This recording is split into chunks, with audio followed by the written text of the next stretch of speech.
Poucas palavras carregam mais aprovação automática do que esperança. Esperança é o que se deseja para quem está sofrendo. É o que se pede para o novo ano, o que se invoca diante do diagnóstico difícil, o que se cita em discursos de formatura e em mensagens de condolências. Esperança é, em praticamente todo o contexto cultural disponível, apresentada como virtude, como o combustível que mantém as pessoas em movimento, quando tudo ao redor sugere que parar seria mais sensato. Os estoicos discordavam. Não de toda forma de esperança. A distinção aqui é crucial e precisa ser feita com cuidado, mas de uma forma específica de esperança que é talvez a mais comum e a mais sedutora de todas. A esperança passiva. A esperança que olha para o futuro como o lugar onde os problemas serão resolvidos, onde as circunstâncias vão melhorar, onde algo externo vai mudar de forma que tornará a vida mais suportável ou mais satisfatória. A esperança que, enquanto olha para frente, desvia a atenção do único momento em que qualquer ação real é possível, o presente. Essa forma de esperança, os estoicos argumentavam, não é virtude. É uma forma sofisticada de ansiedade, uma maneira de habitar o futuro imaginado em vez de o presente real, de investir energia no que pode ser em vez de no que é, de adiar indefinidamente o engajamento com a vida que existe agora em favor da vida que poderia existir se as circunstâncias fossem diferentes. E o custo dessa forma de esperança é mais alto do que parece. Porque o futuro, onde as coisas vão melhorar, raramente chega da forma que foi imaginado. E o presente, onde a ação era possível, passou enquanto a atenção estava em outro lugar. O fio que atravessa tudo, o fio que conecta cada parte desse roteiro é este. A distinção estoica não é entre ter esperança e não ter esperança. É entre a esperança que gera a ação presente e a esperança que substitui a ação presente. A primeira é uma orientação que informa o que se faz agora, uma direção que dá sentido ao esforço atual. A segunda é um substituto para o esforço, uma forma de sentir que algo está sendo feito enquanto nada está sendo feito, de habitar o resultado desejado sem atravessar o trabalho que o resultado exigiria. Esse fio vai percorrer o que os estoicos entendiam por esperança e medo como faces da mesma moeda. Porque Sêneca tratou a esperança passiva com tanta seriedade quanto o medo, como a distinção estoica entre o que está e o que não está sob controle dissolve a necessidade de certas formas de esperança, e o que tudo isso significa para a forma de habitar o tempo que ainda há. Se isso ressoa, se há em sua vida algo que está sendo esperado de uma forma que substitui o movimento em direção a isso, continue. Esse roteiro foi construído para esse exame. Sêneca e a esperança que prende Sêneca articulou a crítica estoica à esperança passiva com uma precisão que surpreende pela contra-intuição, especialmente numa cultura que tratava a esperança como virtude quase sem questionamento. Numa das cartas a Lucílio, ele escreveu algo que parece provocação, mas é diagnóstico preciso. Elimine tanto a esperança quanto o medo, porque ambos pertencem a uma mente que se projeta para fora do presente, que habita o futuro em vez do agora. O emparelhamento é revelador. Para Sêneca, esperança e medo não são opostos, são companheiros, dois lados de uma mesma disposição psicológica que se recusa a estar completamente no presente. O medo é a projeção do que pode dar errado. A esperança passiva é a projeção do que pode dar certo, e ambos compartilham a mesma estrutura. A atenção habitando um tempo que ainda não existe, em vez do tempo em que qualquer coisa pode ser feita. Essa análise não era abstrata para Sêneca. Ele escrevia a partir de uma posição onde a esperança e o medo eram forças cotidianas e politicamente relevantes. A esperança de continuar em boa posição com Nero, o medo de perder essa posição.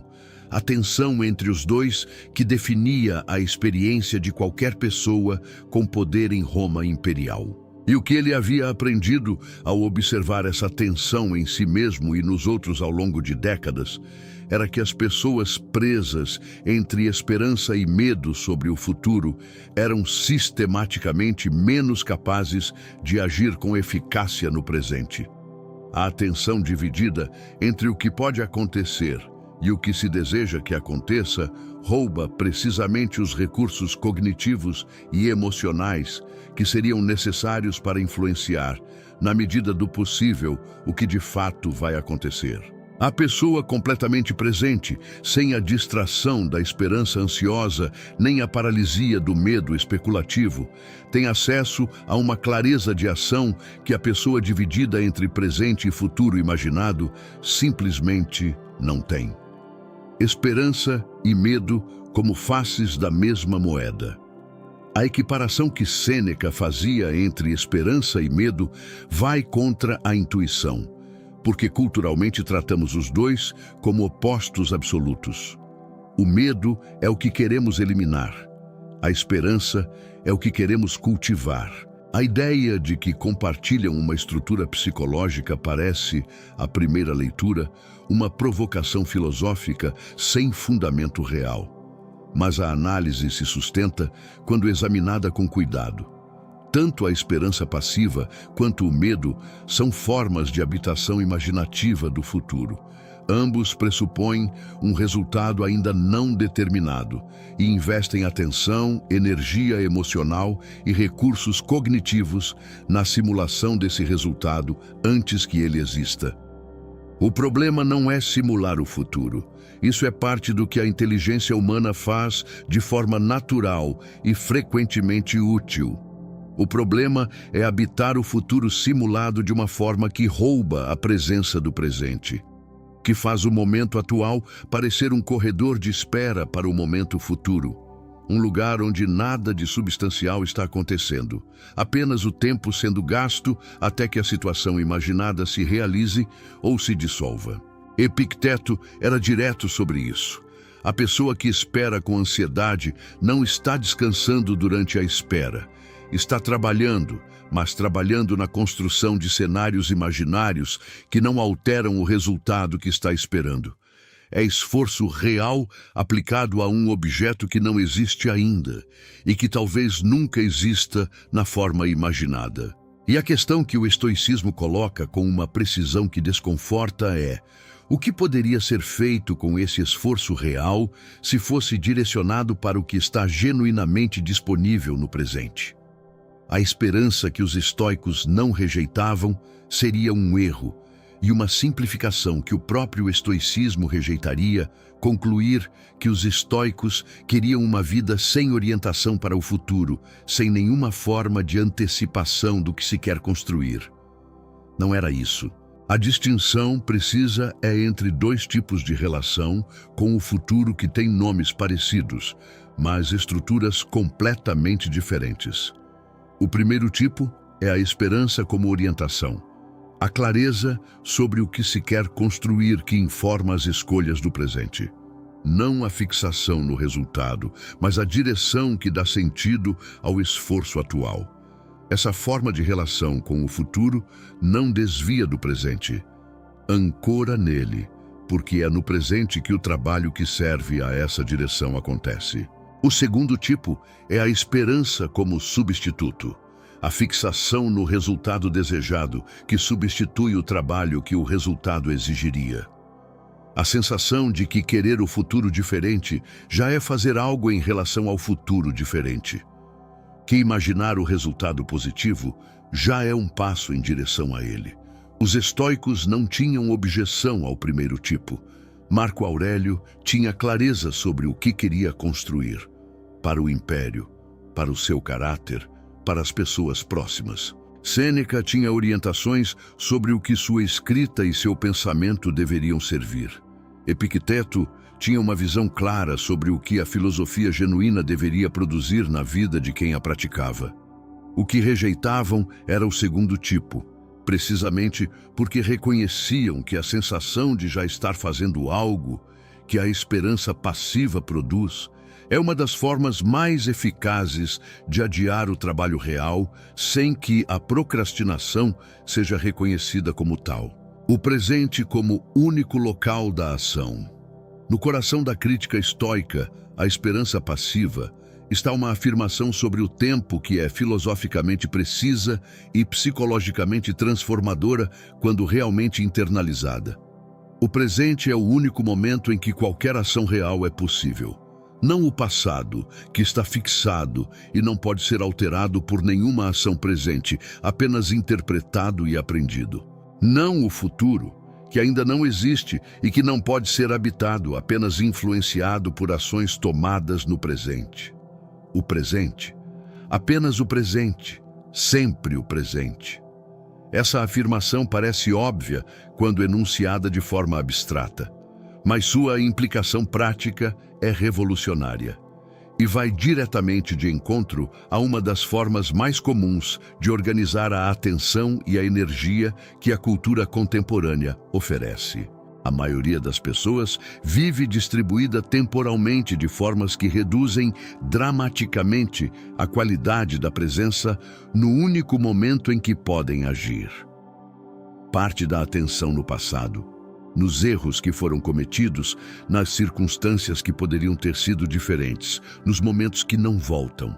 Parte da atenção no futuro imaginado, na esperança do que vai melhorar, no medo do que pode dar errado, nos planos que ainda não são ação. E o presente, o único lugar onde qualquer coisa pode ser feita, recebe o que sobra depois que o passado e o futuro foram servidos. Os estoicos propunham a inversão, não a negação do passado como fonte de aprendizado, nem a negação do futuro como horizonte de orientação, mas a reversão da proporção. O presente como o lugar principal de habitação, com o passado como memória que informa e o futuro como direção que orienta, sem que nenhum dos dois assuma o espaço que só o presente pode genuinamente ocupar. Marco Aurélio e a recusa da espera. Há uma característica das meditações de Marco Aurélio que se torna mais visível quando lida com atenção específica para o tema da esperança e do tempo. A ausência quase completa de linguagem de espera. Marco Aurélio não escrevia sobre aguardar que as circunstâncias melhorassem para agir de determinada forma.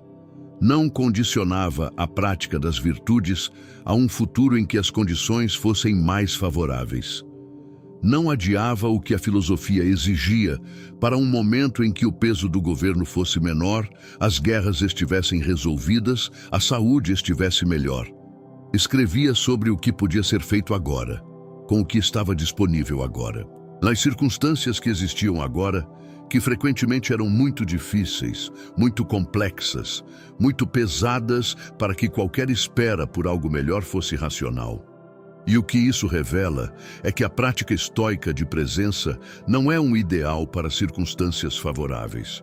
É especificamente necessária nas circunstâncias desfavoráveis. Porque é precisamente quando as circunstâncias são difíceis que a tentação de esperar que melhorem antes de agir é mais forte e mais paralisante. A pessoa que vai praticar a paciência quando estiver menos irritada, que vai ser mais generosa quando estiver com mais recursos, que vai trabalhar seu caráter quando tiver mais tempo. Essa pessoa está usando a esperança em circunstâncias melhores como substituto para a prática que as circunstâncias atuais exigem e permitem. Marco Aurélio governava um império em guerra, com saúde comprometida, cercado de pressões que a maioria das pessoas nunca vai conhecer em escala equivalente. E escrevia sobre o que podia ser feito hoje, nessas condições, com o que estava disponível. Essa é a resposta estoica mais concreta possível à esperança passiva. Não esperar pelas condições certas, trabalhar com as condições que existem. A ansiedade que a esperança passiva alimenta. Existe um mecanismo psicológico que a crítica estoica, a esperança passiva, antecipa com uma precisão que a psicologia contemporânea confirmou através de caminhos completamente diferentes. A esperança passiva, a fixação num resultado futuro desejado sem ação correspondente no presente, não produz calma, produz ansiedade. A razão é estrutural. Quando o bem-estar é condicionado a um resultado futuro, que está fora do controle completo, cada momento presente é vivido como ameaça potencial a esse resultado. Cada desenvolvimento que não aponta claramente na direção desejada é uma ameaça à esperança. Cada incerteza sobre o futuro é uma ameaça ao estado emocional que a esperança sustenta. O resultado é que a pessoa que espera passivamente não está descansando confortavelmente enquanto espera. Está monitorando constantemente, verificando sinais de que a esperança vai ou não se realizar, interpretando cada desenvolvimento à luz do resultado desejado, gastando energia emocional na manutenção de um estado de esperança que precisa ser continuamente renovado porque a realidade não oferece confirmação automática. Isso é o que Sêneca identificava como a estrutura compartilhada de esperança e medo.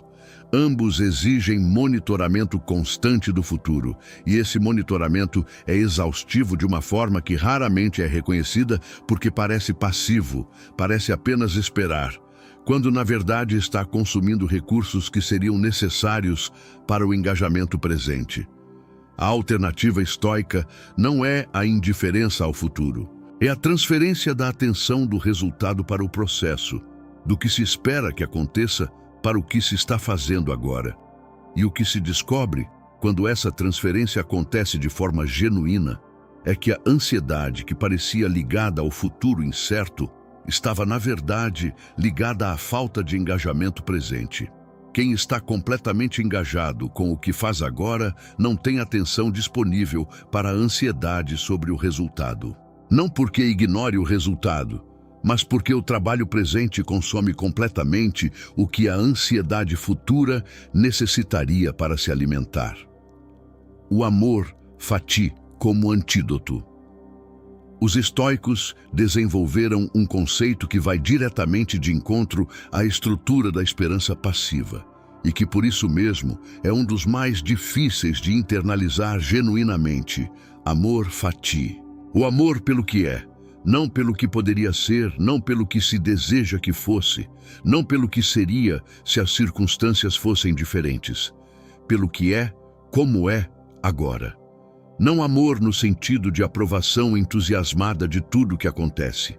Amor no sentido de aceitação radical do real como ponto de partida, a disposição de começar de onde se está, com o que se tem, sem o custo adicional de resistir ao que já é. Essa disposição é o oposto estrutural da esperança passiva. A esperança passiva começa com a recusa implícita do presente, com a afirmação de que as coisas precisam ser diferentes do que são para que a vida seja boa. O amor fati começa com a aceitação do presente, com a afirmação de que o que existe agora é o material com que a vida é construída, independentemente de como se compara com o que poderia ser. Marco Aurélio praticava isso de uma forma que as meditações tornam rastreável. Quando as circunstâncias eram difíceis, e frequentemente eram muito difíceis, ele não escrevia sobre esperar que melhorassem. Escrevia sobre o que podia ser feito com o que existia, sobre como as circunstâncias difíceis eram, elas mesmas, o material com que o caráter era construído. O obstáculo se torna o caminho, não porque o obstáculo desapareça, mas porque a energia que seria gasta na esperança de que o obstáculo não existisse é redirecionada para o trabalho de atravessá-lo. Essa redireção de energia, da esperança que aguarda condições melhores para o engajamento com as condições que existem, é talvez a transformação prática mais concreta que o pensamento estoico sobre a esperança oferece. Planejar sem se apegar ao plano. Existe uma objeção legítima que precisa ser endereçada antes que a reflexão estoica sobre a esperança passiva seja completa. A objeção é esta: se não se deve esperar por resultados futuros, se a atenção deve estar completamente no presente, como é possível planejar? Como é possível trabalhar em direção a objetivos de longo prazo? Como é possível construir qualquer coisa que exija tempo além do imediato? A resposta estoica é precisa e distingue entre planejamento como ferramenta e expectativa como apego. Planejar é uma atividade presente. É a ação realizada agora de organizar recursos e esforços em direção a uma direção identificada. Planejar não exige habitar o futuro, exige clareza no presente sobre o que se quer construir e o que o presente pode fazer para servir essa construção. A expectativa apegada ao resultado é diferente. É a condição do bem-estar presente ao resultado futuro. É tratar o resultado como o que vai validar ou invalidar o esforço atual, como o que vai tornar a vida boa ou não boa, dependendo de como se desenvolver. Os estoicos planejavam. Marco Aurélio planejava campanhas militares, reformas administrativas, a transmissão do que havia aprendido para os que viessem depois. Sêneca planejava suas obras filosóficas. Epicteto planejava o currículo de sua escola. Mas nenhum deles condicionava o valor do que estava fazendo ao resultado. O valor estava no processo, na qualidade do esforço, na integridade da ação, no alinhamento entre o que se fazia e os valores que se havia examinado e escolhido. O resultado era uma consequência do esforço, não sua justificativa. Essa distinção entre o planejamento como ação presente orientada e a expectativa como apego ao resultado é o que separa a orientação para o futuro que o estoicismo endossa da esperança passiva que critica. Quando a esperança é necessária, seria desonesto encerrar esse roteiro sem reconhecer que há situações em que algo que se parece muito com a esperança passiva é genuinamente necessário, não como ideal filosófico, mas como recurso de sobrevivência psicológica. Há situações de sofrimento extremo, doença grave, perda catastrófica, circunstâncias opressivas que não têm solução imediata disponível, em que a capacidade de imaginar um futuro diferente é o que mantém a pessoa capaz de atravessar o presente. Em que a esperança, mesmo passiva, mesmo desligada de qualquer ação possível no momento, é o que impede o colapso. Os estoicos reconheciam isso não como ideal, mas como realidade da experiência humana em condições extremas. E a tradição estoica, em sua honestidade sobre a condição humana, não teria nenhuma dificuldade em reconhecer que há momentos em que a filosofia precisa ceder espaço à necessidade de sobrevivência imediata. O que o estoicismo oferece não é a eliminação da esperança em todo o contexto. É a pergunta honesta sobre quando a esperança está servindo como ponte para a ação presente e quando está servindo como substituto para ela. Essa pergunta, feita regularmente e com honestidade, produz respostas diferentes em situações diferentes. E a sabedoria está em reconhecer a diferença, em saber quando a esperança está abrindo possibilidade e quando está fechando o presente enquanto simula abertura. A prática. Retornar ao presente. A prática concreta que emerge da reflexão estoica sobre esperança passiva é simples de descrever e exigente de executar, especialmente num ambiente cultural que sistematicamente recompensa a orientação para o futuro e pune a aceitação do presente como ele é. O primeiro movimento é o reconhecimento.